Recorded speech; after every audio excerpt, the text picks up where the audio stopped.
কদমর তলে হেরা যমুনা বই আছে কদমর তলে গোপাল গোবিন্দের বই আছে কদমর তলে হেরা যমুনা বই আছে কদমর তলে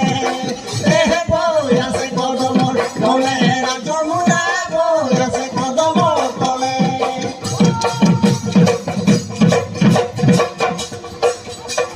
বিভূতি নামে